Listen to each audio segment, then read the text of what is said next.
অনিশ্চিত জীবন সঙ্গী হয়েও কখনো এটা বুঝতে দিইনি তাকে কখনো না কখনো হারাতে হবে। বেঁচে থাকাটা সংগ্রামের ছিল, তবে সবসময় চাইতাম আমার মাঝে যেন সে বেঁচে থাকে।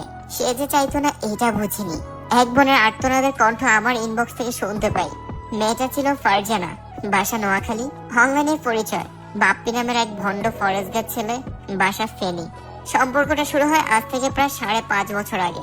সম্পর্কের 1.5 বছর খুব ভালো সময় গেছে, যা কখনো বলার মতো না। এমন ছেলে পাওয়াটা ভাগ্যের ব্যাপার, তখন এমনটাই মনে করতাম। নামাজ পড়ে দোয়া করেছি বহুবার, আল্লাহ যাতে তাকে আমার করে দেয়। 1.5 বছর পার হওয়ার পর কেমন জানি উদ্ভট আচরণ করত।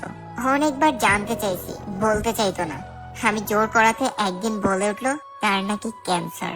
আসলেই ক্যান্সার ছিল, প্রথমে গলায়, তারপর ব্লাডে অ্যাটাক হয়ে গেছে। আমি প্রথম যখন শুনেছি কান্না ধরে রাখতে পারিনি। ও ডাক্তারের কাছে যেতে চাইতো না, আমি বলে বলে পাঠাইতাম। আর সে আমাকে বলতো যেখানে ডাক্তার আশা ছেড়ে দিয়েছে সেখানে তুমি আশা দিয়ে কি করবে। আমি সব সময় ওর পাশে থাকতে চাইতাম, ওর কষ্টগুলো নিতে পারতাম না। দিন দিন ওর অসুস্থতা বেড়েই চলেছে। ডক্টর দেখাতে ইন্ডিয়া পর্যন্ত যায়, কোনো লাভ হয় না, স্টেজ পড়ে চলে আসে। আমি ওর কষ্টটা বুঝতাম, কারণ আমার বাবাও ক্যান্সারে মারা গিয়েছিল। একদিনও বলতেছে আমি সুস্থ থাকলে অনেক খাবার খাইতাম, ও তেমন কিছু খেতে পারতো না গলায় ক্যান্সার হওয়াতে। বলতেছিল খুব গরুর মাংস দিয়ে ভাত খেতে মন চাচ্ছে।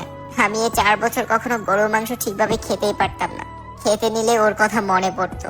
আল্লাহর কাছে সব সময় কান্না করতাম, আল্লাহ যাতে আমার হায়াতগুলো ওকে দিয়ে দেয়। শেষদারও তো কত কান্না করছি তার জন্য। শুধু একটাই প্রার্থনা ছিল, আল্লাহ যাতে তাকে আমার করে দেয়, আমার কাছ থেকে যেন নিয়ে না যায়। বাসা থেকে বিয়ের জন্য অনেকবার বলেছে, না করে দিয়েছিলাম। এর জন্য আমার পরিবার আমাকে অনেক মাইর মারছে, শরীরের চামড়াগুলো কালো হয়ে গেছে মায়ের খেতে খেতে। এরপরেও বাপ্পিকেই চাইছি, কিন্তু কি নিষ্ঠুর পরিণতি, সে আমাকে চায়নি। দিন দিন যখন অসুস্থের পরিমাণ বাড়তেই থাকে, তখন আমি ওকে বলি চলো বিয়ে করে ফেলি। ওর না একটা মেয়ে বাবু খুব পছন্দের ছিল। আমি এমনও বলেছিলাম আমরা বিয়ে করে বাচ্চা নিয়ে নিব। তখন ও আমাকে বলতো আমি মারা গেলে তার পরিবার আমাকে মেনে নিবে না, এরপর আমার কষ্ট হবে। আমি ওকে বললাম দরকার পড়লে তোমার স্মৃতি নিয়ে মানুষের বাসায় বাসায় কাজ করে খাবো। ওর কষ্ট আমার সহ্য হতো না, কিন্তু আমার কষ্ট, আমার ভালোবাসা তার কাছে তুচ্ছ ছিল। অনেকের সাথে চ্যাটিং, ভিডিও কলে কথা বলতো আমার অজান্তেই। আমার বান্ধবী আমাকে প্রমাণ দিয়েছিল আমি কাকে এত অন্ধের মতো বিশ্বাস করতাম, অথচ সেই মানুষটি আমার বিশ্বাস নিয়ে 5টা বছর খেলা করেছে। ওর ফোন অফ থাকলে আমি পাগলের মতো হয়ে যেতাম, অথচ একদিন বললাম তোমার ফোন অফ থাকলে আমার খুব চিন্তা হয়, তুমি তোমার বোন বা আম্মুর নাম্বার আমাকে দাও। উত্তরে সে আমাকে বলে আমার আম্মু বোন তোমার মতো ফালতু নাকি।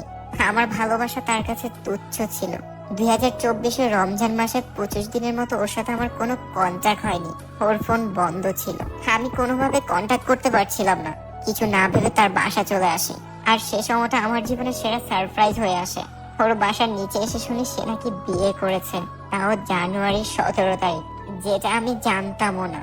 এরপর অনেক কিছু বোঝায়, তাকে তার ফ্যামিলি জোর করে বিয়ে দিয়েছে, তার নাকি কোনো মত ছিল না এই বিয়েতে, অথচ তার চেহারার মধ্যে খুব হ্যাপিনেস দেখতে পাই। আমি কাঁদতে কাঁদতে আসার পথে মাথা ঘুরে পড়ে যাই। 28 রমজান ছিল, রোজা ছিলাম। 2-3 জন মহিলা মিলে আমাকে সেভ করে। বাসা যখন জানতে পারে তখন আমাকে অনেক কথা শোনায়। বেঁচে থাকার কোনো মাধ্যমই ছিল না, মৃত্যু স্বাদ নিতে গিয়েও বেঁচে ফিরে আসলাম। ওকে পাওয়ার জন্য কি না করেছি, সম্পর্কটা শুরু থেকে হালাল করার জন্য এত কিছু শোনার পরেও তাকে বিয়ে করতে বলছি। আর সে এসে আমাকে বলে আমি নাকি কুকুরের মতো তার পিছনে পড়েছিলাম, আমি নাকি তাকে মানসিক চাপে রাখছিলাম। অথচ 2 বছর আগে আমি তার এসব মানসিক চাপের জন্য স্টপ করি। লাস্ট যখন ওর রিপোর্ট আসে তখন ডাক্তার বলে তার ক্যান্সারের জন্য নাকি সে কখনো বাবু নিতে পারবে না, যদি নিতে চায় তাহলে তার বউ বাচ্চা 2জনকেই ধরবে। তখন আমি বললাম কোনো সমস্যা নেই, আমরা দরকার হলে কোনো বাচ্চাই নিব না, তারপরে আমার তুমি হলেই চলবে। যদি ভালোবাসা নাই থাকতো তাহলে একজন ক্যান্সার রোগীর সাথে সংসার বাঁধার স্বপ্নই দেখতাম না।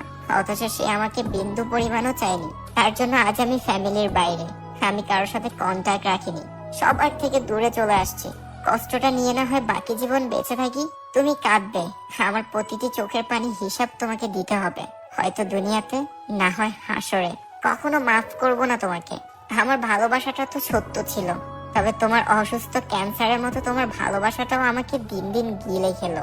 বেঁচে থাকো বহুকাল, তবে কষ্ট আর যন্ত্রণা নিয়ে, যতটুকু তুমি আমাকে দিয়েছো। এমন ভালোবাসার ক্যান্সার যাতে কারো লাইফে না আসুক।